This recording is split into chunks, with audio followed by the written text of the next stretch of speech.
करीब एक दशक के बाद गेहूं फिर से भारत में चर्चा का केंद्र बना हुआ है। गेहूं का हमारे खाने की थाली में एक महत्वपूर्ण स्थान है। इस फसल का पूरी दुनिया में मुख्य खाद्यान्न के रूप में इस्तेमाल किया जाता है। दुनिया भर में कुल गेहूं निर्यात का लगभग 24% हिस्सा रूस द्वारा किया जाता है, तो वहीं यूक्रेन भी इस सूची में 5वें स्थान पे शामिल है।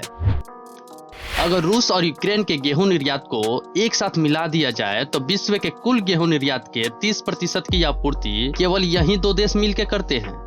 लेकिन रूस और यूक्रेन के बीच महीनों से छिड़ी जंग ने दुनिया भर में खाने के संकट को पैदा कर दिया है।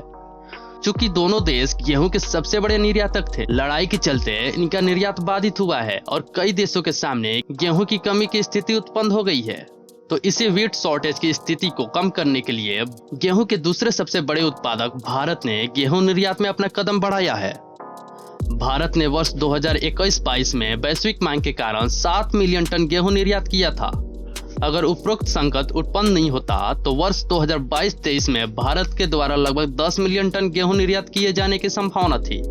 लेकिन गेहूं की पैदावार में अनुमान से कम उत्पादन की वजह से गेहूं और आटे की कीमतें तेजी से बढ़ी है। सरकार ने देश में गेहूं और आटे की बढ़ती कीमतों को काबू में करने के लिए गेहूं निर्यात पे अब बैन लगा दिया है।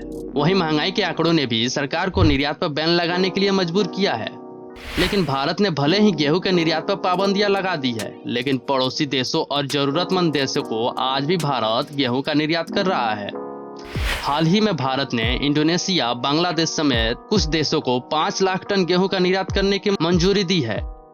इसके साथ ही केंद्र सरकार 12 लाख टन गेहूं का निर्यात करने के लिए मंजूरी देने की तैयारी में है। इस छूट का फायदा भी बांग्लादेश, श्रीलंका, नेपाल और अफगानिस्तान जैसे पड़ोसी देशों समेत पारंपरिक खरीदारों को मिल रहा है।